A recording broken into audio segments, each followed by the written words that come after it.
for things to do when you have no motivation to do anything. If you're watching this, it's likely that you've had it up to the eyeballs with requests and notifications bombarding you.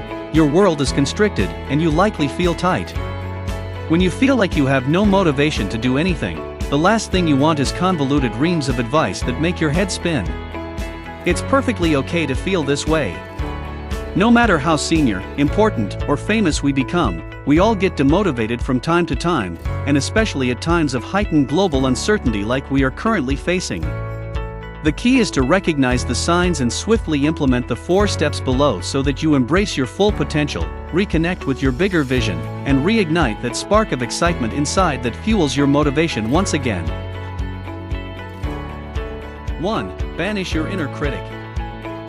From the moment you recognize that you have no motivation to do anything, the first thing you must do is forgive yourself. It's important that you don't judge yourself or feel guilty for not being as active or motivated as you would like.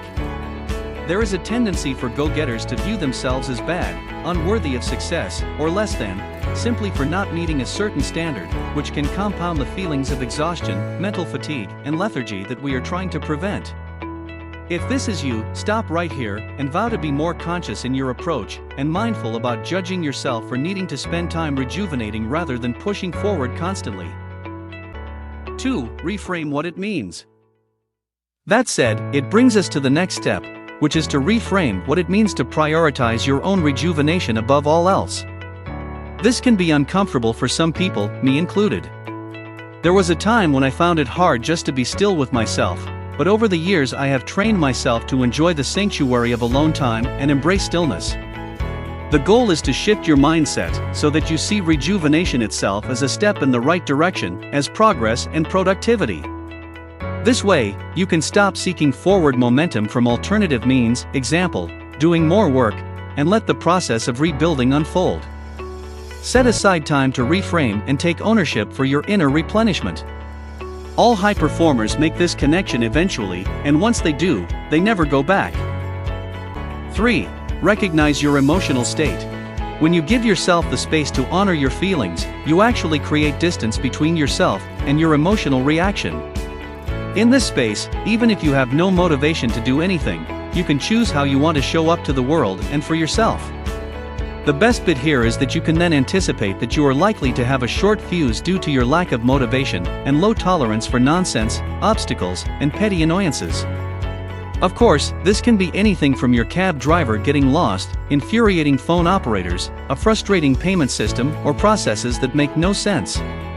Trust me, it happens, and it can drive you up the wall if you don't get hold of your emotions and give yourself the love you need by creating the space to react differently. This takes practice, but it is the way forward. When you have no motivation to do anything, it means you're depleted and need to urgently focus on replenishing all areas, including your mind, body. 4. Reduce the complexity. As an optimist, it's all great. You're excited about the big picture of it all, and making progress is your middle name. As a result, you invariably say yes to everything, leaving no time to process how you actually feel about the things you've said yes to. Your life becomes a conveyor belt of experiences, and like anything done excessively, it slides into an unrelenting pattern of dullness, lack of motivation, and potential burnout. Living in this state of high alertness and constant reactivity, it's no wonder we get a little frayed around the edges if we don't take the time to recuperate. This means the way forward is found by taking a break from the immediacy of life, shutting off the noise, and reducing the complexity. All these extra commitments chip away at your core essence. You must guard your energy like gold.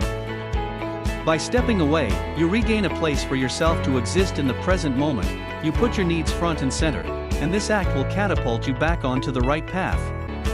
By eliminating the social have-tos, the excess Zoom calls, and persistent notifications, it gives you the bandwidth and the boundaries to prioritize the next few crucial steps to finding your spark.